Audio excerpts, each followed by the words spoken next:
Welcome to the Women of Fort Mill, South Carolina. I'm Kelly, mom of 2 teenagers, serial entrepreneur, and lover of all things that inspire and empower women. After years of supporting women on their journeys, I'm thrilled to be here to spotlight the powerhouse women who make Fort Mill so special. And I'm Leah, mom of a very busy toddler and your go-to financial guru for making sense of money and planning for the future. I absolutely love helping women feel confident in their finances. And together, Kelly and I are here to connect you with the stories, tips, and insights that can help you thrive personally and professionally. Every week, we're inviting you to join us for a quick 20-minute chat with local female business owners, women who are really changing the game here in Fort Mill. You'll walk away with new ideas, practical advice, and a deeper connection to the community. Whether you're seeking motivation, actionable tips to grow your business, or just a bit of solidarity and the ups and downs of entrepreneurship, you're in the right place. This is the Women of Fort Mill, South Carolina. Let's dive in and meet the incredible women here in our community. Do you need a special gift for someone? Possibly a birthday, baptism, graduation, or memorial? Maybe I have a suggested gift that actually involves photos. I bet you have a lot of photos on your computer, your phone, and possibly maybe even camera cards. Let's use those photos to create a heartfelt gift, a gift that is perfect for a birthday, baptism, graduation, or any sort of celebration. Are you ready to get started? This is exactly how Lynn McInnes at Forever can help you. Well, hello, Women of Fort Mill podcast. This is Kelly Hoover. I am here today with Miss Lindsay from Isaiah 117 House in York County, and she is our special guest. Really, we're going to dive in today and talk specifically about what Isaiah 117 House is, how you can get involved. It is our feature for our nonprofit this month. So first off, welcome to the Women of Fort Mill podcast, Lindsay. We're so happy that you're here today. Well, thanks for having me, Kelly. I appreciate it. Yes. And if you are new to listening to this podcast, we come out with a 20-minute or less episode every single Wednesday, and we feature local women within the Fort Mill area, the York County area, that are just doing really big things and not only helping the community through our nonprofit features, but also women in business, women just doing incredible things. So make sure you hit the subscribe button so you can get our featured podcast every single week. We're going to dive in. You may or may not have heard of Isaiah 117 House, but I promise you, as the months roll on, you will continue to hear about it. I was just sharing with Lindsay that when I first learned about this incredible nonprofit, I feel like I'm hearing it every single week now, which is an amazing thing. It means that the word is getting out and you're not even open yet. So I love that. But let's dive in, Lindsay. First off, tell us a little bit about what is Isaiah 117 House and specifically about you and how you got involved in this nonprofit. Sure. Well, I love hearing that word is spreading because that is one of the main goals, right? So the Isaiah 117 House is actually a national organization that started about 8 years ago in Eastern Tennessee. Our founder and executive director, Rhonda Paulson, thought it was just going to be one house out in Eastern Tennessee for kiddos. But now we actually just broke into our 13th state. We've got 31 houses that are open across the states, and we are going to be one of the first in the Carolinas. Currently, the reason why the Isaiah 117 House exists is because the reality for our kids coming into foster care is when they are removed from their biological families due to abuse or neglect, they don't actually go straight to a foster care placement. I used to think that. I used to think they went straight to kinship care or a foster home, but they actually make a stop at the Department of Social Services office. And sometimes they have to wait there for hours, and sometimes it's a lot longer than that as they await placement. There's nothing wrong with that office, right? Amazing work is done at that office, but it's an office building, a governmental office. So everything you would imagine it to be, linoleum floors, lines of metal chairs, padlocked doors. It's no place for a kid, especially on what we've learned is a really hard, awful day.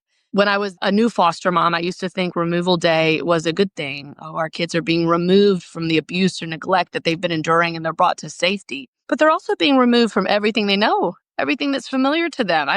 And they don't know where they're going, and they don't know if there's going to be people there to properly take care of them. That would be terrifying for me as a grown woman. I can't imagine what it feels like for the 7-year-old little boy and his 2-year-old little sister. And so to start that journey in this sterile governmental office, that just heightens the trauma that they've already undergone. And so the Isaiah 117 House is an alternative to that. So instead of them starting their journey in a governmental office, they bring them to a home. And the Isaiah 117 house is a home, just like one that we would want to spend time in, with a kitchen table you can eat around, a backyard you can play in, a bed to take a nap or sleep in, a place for a kid to have a soft place to land, and for his or her caseworker to have the same on a really hard day. So we are bringing that to York County, South Carolina, which we're excited about. That's amazing. You're right. I think unless you have gone through a journey like that or know someone, you really don't understand what the process is. And I can't help but think about those children as you're talking about that 7-year-old boy, that 2-year-old, like just the damage and the emotional stressors that it has. And so being able to have just a little bit of a different placement is amazing. So Lindsay, how did you get involved? Our family has been fostering for just over 6 years, and I've learned a lot along this journey, and it's been the most beautiful but difficult thing I've ever really been invited into. But about 4 years ago, our home was full. We had our biological children here. We already had a placement, but we kept getting calls from the placement office because they needed places for kids to go. And after about the third or fourth call that week, I remember putting the phone down and saying to my husband something that I'd never contemplated before. I said, where are the kids when they're calling us? Like, have they been removed yet? Are they en route here? Like, where are they physically? We didn't know. We had never pondered that question. So I made a call to our family support coordinator at the Department of Social Services and asked that question. And I'll never forget the answer she gave me. She said, they're in the office. And I said, what office? She said, our office, the DSS office. And again, I thought, well, why would you bring them there? I mean, I had been to that office multiple times before. And again, I adore the people who work there. It's a beautiful space. Really, it's a fine space, but it's no place for a kid. And I instantly thought of the children who have been in my home, who have been in my friends' homes, who are also foster parents. I think about our first placement, which was 2 little girls. How did they function in that office? And how did the caseworker properly care for them while doing the work that is finding them placement, doing all the intake paperwork, ensuring that all that stuff is in line? How did they do all of that in the office? What about some of the teenagers that I know that my friends have fostered? Did they sit and hear the phone calls being made by the caseworker? Like, that cannot be. This seems like a problem in the foster care system that can be solved. I mean, there's so many that can't be. And so my friend Christy Halpin and I, who's now my coworker at the Isaiah 117 house, we went on a quest to find something different. And we didn't know what we were doing.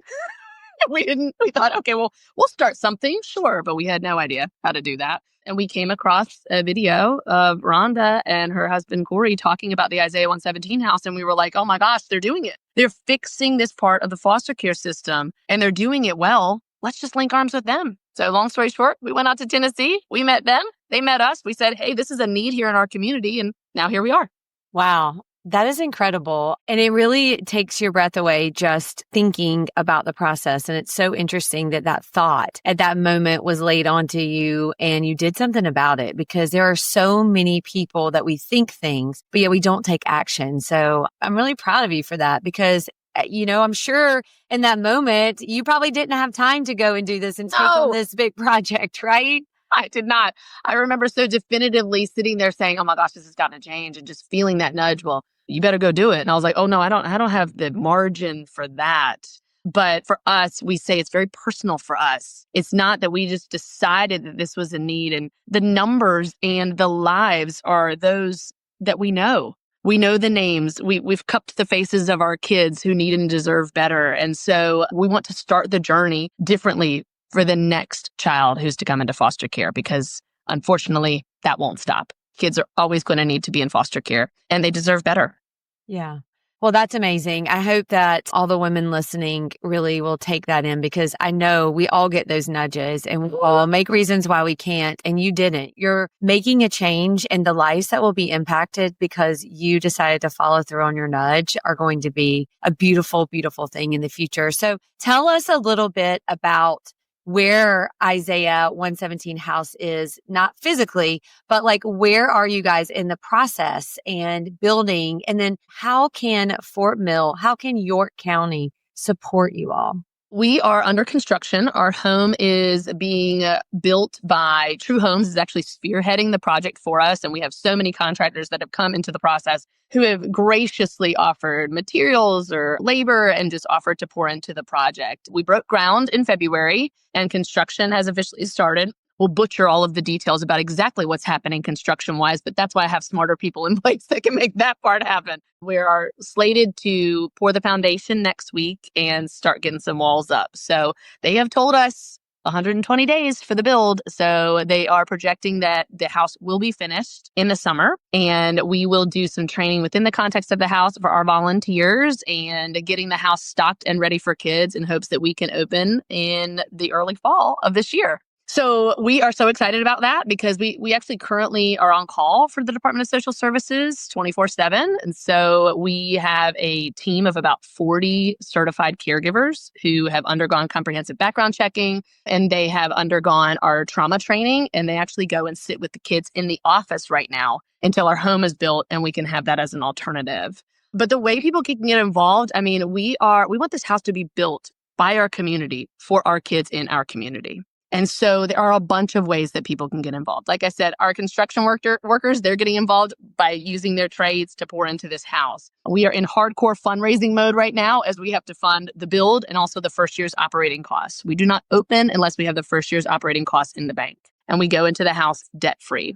If you go to the Isaiah117house.com, you can see a link to our link tree, and that'll take you to also our socials and upcoming events. But we do a golf tournament every fall at Topgolf, which is really fun for people to get involved. We also go to a lot of different local festivals where we set up tables to tell people who we are and what we do. And we love having people help us with that. At certain fundraisers, we have different clubs like the Beta Club at the local schools, or we have different groups that have churches, organizations that have gotten involved and help us organize our storage units, or have helped us collect items for kids like pajamas or hoodies or hygiene items. We're always in need of things like gift cards because we want to get the kids whatever they need on those days that they're sitting at the office or when they come to sit in our house. And then we love for people to just become a volunteer and then plug in wherever they see fit, whether it's to do one of those events like I've just described, or eventually become a caregiver who works with and cares for our kids who come into the house. But there's an array of opportunities. We always say we have something for everybody. Whether you want to man a table or whether you want to sit with a kid or whether you want to serve lunch to a caseworker, we have something for everybody, because I always say not everybody should be a foster parent. Not everybody should sit with a kid on removal day, but everybody should help a kid in foster care because we all have something to give, and our kids are those who deserve that gift.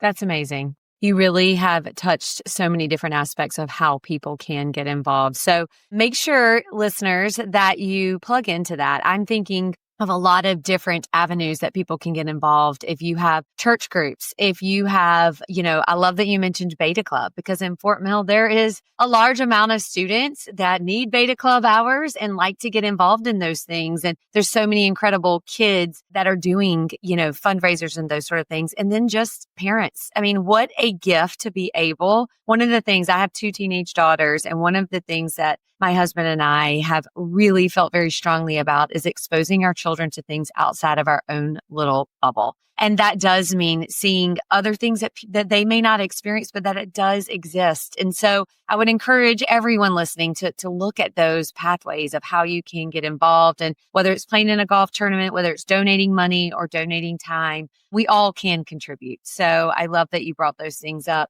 How many actual kids will the house, when the house is complete? Tell us a little bit about what the operation and like how many children will you be able to serve?